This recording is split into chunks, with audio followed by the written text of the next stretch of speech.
జై శ్రీరామ్ అందరికీ నమస్కారం వెల్కమ్ టు న్యూస్ అఖండ నేను మీ కస్తూరి శ్రీధర్ ఈడో శ్రీధర్ గారు ఎప్పుడు చూసినా కూడా ఈ కాంగ్రెస్ పార్టీని పాపం పిల్లవడానికి కూడా చూడకుండా ఈ పిల్లగాంధీని ఎప్పుడు చూసినా ఏదో ఒకటి అంటానే ఉంటాడని చెప్పేసి మీరు అనుకుంటారేమో ఎవరన్నా నేను ఏది కూడా ఊరికేనే అన్నో వాళ్ళు చేసిన తప్పులు వాళ్ళు చేసిన పాపాలు వాళ్ళు చేసిన పాపిష్టి పనులు ఆ మారి ఉన్నాయి అందుకనే నేను వార్తకు నా అభిప్రాయాన్ని జోడించి చెప్తున్నా నేను ఊరికే నా పని పాట లేకుండా నేను ఏదో నోటికి వచ్చిందల్లా వాడడంలే ఉండే ఒక వార్తకు నా అభిప్రాయాన్ని జోడించి చెప్తున్నా ఈ న్యూస్ కూడా ఒకసారి చూడండి ఈ కాంగ్రెస్ పార్టీ ఎంత డెకాయిట్ పార్టీనో ఈ పిల్లగాంధీ ఎటాటోడో మీకే తెలిసిపోతుంది అర్థమవుతుంది మీక సరే ఇంకా అసలు విషయానికి వస్తే దేవేంద్ర ఫడ్నవీస్ గారి గురించి నేను ప్రత్యేకంగా మీకు చెప్పాల్సిన అవసరం లే ఈయన ప్రస్తుతం మహారాష్ట్ర ముఖ్యమంత్రిగా ఈ మధ్యనే ప్రమాణ స్వీకారం చేశారు అయితే ప్రస్తుతం ఈ మహారాష్ట్ర అసెంబ్లీ సమావేశాలు అయితే జరుగుతున్నాయి ఈ సందర్భంగా దేవేంద్ర ఫడ్నవీస్ మాట్లాడుతా కొన్ని భయంకరమైనటువంటి రహస్యాలను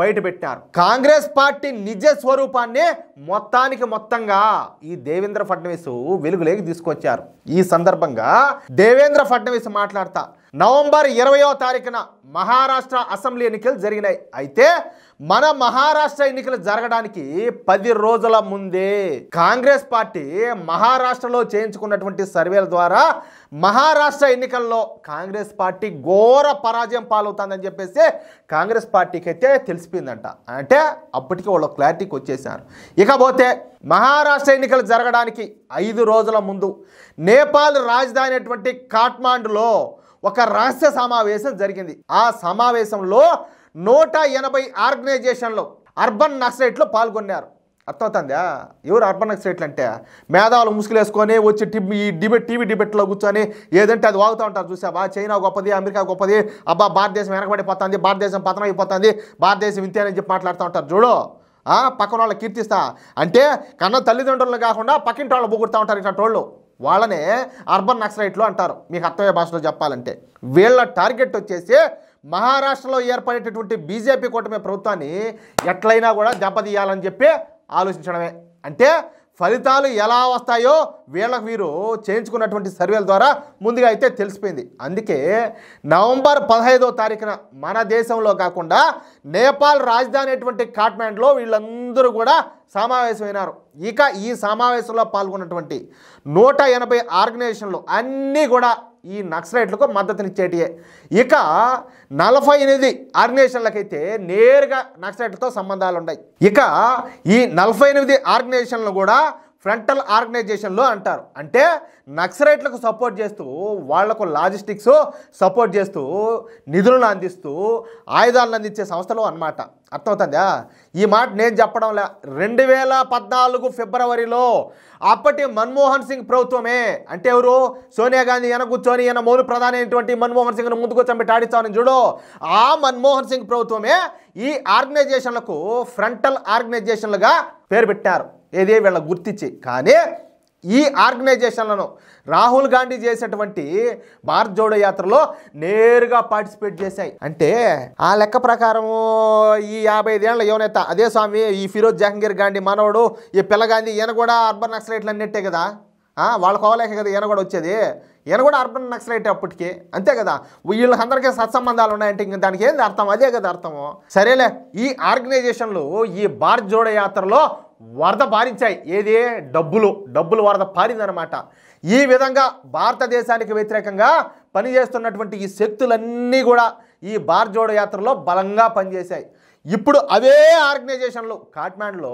రహస్య సమావేశాన్ని ఏర్పాటు చేసి మహారాష్ట్రలో ఏర్పడేటటువంటి ప్రభుత్వాన్ని అస్థిరపరచాలని చెప్పేసి కుట్రలు పన్నాయి దీనికి సంబంధించినటువంటి మొత్తం లిస్టు దేవేంద్ర ఫడ్నవీస్ దగ్గర ఉండాలి త్వరలోనే ఈ కేసును సిబిఐకి అప్పగించబోతామని చెప్పేసి దేవేంద్ర ఫడ్నవీస్ కొండ బద్దలు కొట్టేశాడు ఈ కుట్రలో భాగస్వాములైనటువంటి వాళ్ళని ఎవరిని కూడా వదిలిపెట్టేది లేదు ఈ కుట్ర వెనకాల పెద్ద తలకాయలే ఉన్నట్టు నాకైతే పక్కా సమాచారం ఉన్నది ఇన్నాళ్ళు మేమేమి గోలు గిలుకుంటా కూర్చోాలా మీ ఎత్తులకు పై ఎత్తులు వేసి మరి మహారాష్ట్ర అసెంబ్లీ ఎన్నికల్లో ఘన విజయం సాధించాం ఇకపైన కూడా విజయాలు సాధిస్తాం కానీ ఈ కుట్రకు తెరలేపిన వాళ్ళు మాత్రం ఎట్టి పరిస్థితుల్లో కూడా వదిలిపెట్టేదే లేదంట మహారాష్ట్ర ముఖ్యమంత్రి దేవేంద్ర ఫడ్నవీస్ గారు సంచలన వ్యాఖ్యలు చేశారు ఇవి సంచలన వ్యాఖ్యలు అనడం కంటే ఇవన్నీ కూడా పచ్చి నిజాలు అంటే ఇంకా బాగుంటుంది ఇక దేవేంద్ర ఫడ్నవీస్ ఆడే ఆట ఇంకా స్టార్ట్ అవునున్నది. ఇక పైన ఏం జరుగుతుందో వేచి చూడాలా. మొత్తానికైతే ఆ స్వామి రచ్చ రంబోలు అవడం ఖాయం, దాంట్లో మాత్రం డౌటేలే.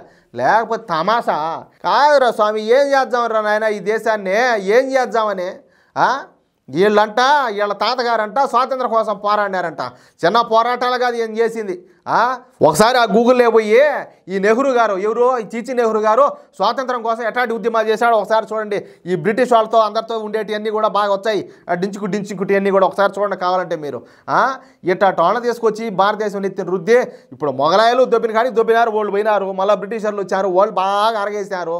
పోతా మన కర్మ కొద్ది ఏంటంటే ఈ చీచి నెహ్రూ ఒక ఆయన ఉన్నాడు కదా మహాత్ముడు అని చెప్పేసి ఒక ఆయన, వీళ్ళందరూ కలిసి ఈ చెత్తను ఎంత తీసుకొచ్చి మన నెత్తిని పెట్టి దేశాన్ని సర్వనాశనం చేశారు. ఇప్పటికన్నా మనం మారకపోతే ఇంకంతే, మనకైతే పుట్టగత్తులు ఉండవు, దాంట్లో మాత్రం డౌటేలా. ఇప్పటికి కూడా కొంతమంది సరే మిగతా వాళ్ళు ఆ వర్గం వాళ్ళు వాళ్ళని సపోర్ట్ చేస్తారంటే అది వేరే అనుకో, ఎందుకంటే వీళ్ళు వాళ్ళని సపోర్ట్ చేస్తారు కాబట్టి. మన చుట్టూ ఉండేవాళ్ళు మనం ఉండకూడదులే కొంతమంది వాళ్ళు సపోర్ట్ చేస్తారు. ఇంతకంటే ఇంక పనికి మాలి బతుకులు, ఇంతకంటే బానిస బతుకులు ఇంకేముంటాయో ఒకసారి ఆలోచించుకోవాలా. ఏమన్నా అంటే ఓయమ్మ మోడీ అంట ఆదానికి వాళ్ళకి ఎగదొస్తున్నాడంట. ఇలా గుడిగాల కాదులే, ఏంది ఆదానికి అంబానీకి ఎగదొచ్చేది? ఆదాని వల్ల సగం బంగ్లాదేశ్ కరెంట్ వచ్చింది తెలుసునా? వీళ్ళు ఈ దేశంలో ఆదాని కావచ్చు అంబానీ కావచ్చు ఇటువంటి వ్యాపారవేత్తలు వందలాది మంది ఈ దేశంలో ఎన్నో పెట్టుబడులు పెట్టి లక్షలాది మందికి ఇక్కడ వాళ్ళందరికీ ఉద్యోగ కల్పన చేస్తున్నారు.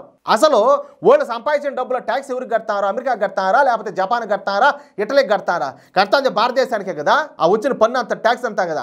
సరే ఈ వీడియో చూసేవాళ్ళు ఎంతమంది ఆ ట్యాక్స్ కడతారా ప్రత్యక్షంగానా? ఎంతమంది కడతారా? ఒకసారి ఆలోచించండి. ఊరికే మాట్లాడినామంటే మాట్లాడుతున్నాం అనేది కాదు, దానికి ఒకటి ఏదైనా కూడా ఒక అర్థం పరమార్థం అనేది ఉండాలి. అంటే ఇప్పుడు ఇంతకుముందు కూడా నేను చాలాసార్లు చెప్పా, అమెరికన్ డీప్ స్టేట్ అని చెప్పేసి వాళ్ళు మన దేశంలో ఉన్నటువంటి ఈ సంపన్నుల మీద, అంటే వీళ్ళు ఉన్నారు కదా పారిశ్రామికవేత్తలంతా కూడా కార్పొరేట్ బిజినెస్ చేసేవాళ్ళ, వాళ్ళ మీద ఎందుకు ఈ అమెరికన్ డీప్ స్టేట్ వాళ్ళంతా ఎందుకు పగబడతారు, చైనా వాళ్ళంతా? ఎందుకంటే వీళ్ళ వల్ల మన దేశం ఆర్థికంగా ఎదుగుతుంది, ఎదగకూడదు. ఎట్టి పరిస్థితుల్లో ఈ దేశం ఆర్థికంగా ఎదగకూడదు, ఈ దేశం ఎటువంటి పెట్టుబడులు రాకూడదు, ఈ దేశం సర్వనాశనం అయిపోవాలా, ఈ దేశం ఆర్థికంగా ఎదగకూడదు అని చెప్పేసి వాళ్ళు విశ్వ ప్రయత్నాలు చేస్తారు. వాళ్ళు చేసే ప్రయత్నాలకు కనీసం మనం చేసేటటువంటి ఆలోచనలు, మన అవగాహన రాహిత్యం, మన తెలివి తక్కువతనం ఏ మాత్రం ముందు చూపు లేకపోవడం వల్ల మనలాంటి వాళ్ళు మనలాంటి వాళ్ళ మాటలో వాళ్ళకి ఇంకా బలాన్ని చేకూర్చున్నాయి. అది మ్యాటర్. ఒకసారి అర్థం చేసుకోండి. అర్థం చేసుకోకపోతే ఇంకేం చేయాలా? అర్థం చేసుకోలేకపోతే మన బతుకంతా ఎల్లకాలం ఎట్టే ఉంటుంది. చెప్పాలంటే ఇంక వీళ్ళు మోడీ ఎన్ని రోజులు ఉంటారు, యోగి ఎన్ని రోజులు ఉంటారు, వీళ్ళు ఎన్ని రోజులు ఉంటారు, ఇదే మారి ఉంటే ఇంకొంతకాలానికి మనం మళ్ళీ ఎవరో ఒకరి చేతలే బానిసలుగా మారిపోవాలి. అంటే భారతదేశం అంటే దానికి మళ్ళీ కింద ఒకటి పేరు రాయాలా, ఏమని? భారతదేశము వీళ్ళు భారతీయులంతా కూడా ఇప్పుడు కూడా వీళ్ళు బానిసలుగా బతికేదానికి వీళ్ళు ఇష్టపడతారు అని చెప్పి అర్థమవుతుందా? అది ఏం చెప్పాలా? సరే నా మనసులో ఉండే అభిప్రాయాలు అయితే నేను చెప్పినా, మీకు మంచి అనిపించిందో తప్పు అనిపించిందో మీకు ఎట్లా అనిపించిందో నాకు తెలియదు. సరే ఇంక నేను చెప్పింది కరెక్ట్ అనిపిస్తే ఈ న్యూస్ నలుగురికి షేర్ చేయండి. అదేవిధంగా మీకు ఏమనిపించినా కూడా మీ యొక్క అమూల్యమైన అభిప్రాయాలను కామెంట్ రూపంలో తప్పనిసరిగా తెలియజేయండి. మన ఛానల్ సబ్స్క్రైబ్ చేసుకోవడం మాత్రం మర్చిపోద్దు మిత్రులారా. నేను చెప్పేది మీకు కరెక్ట్ అనిపిస్తే, నేను చెప్పే విధానం మీకు నచ్చుతూ ఉంటే ఖచ్చితంగా ప్రతి ఒక్కరు కూడా మన ఛానల్ సబ్స్క్రైబ్ చేసుకోండి, సపోర్ట్ చేయండి ప్లీజ్. జై శ్రీరామ్.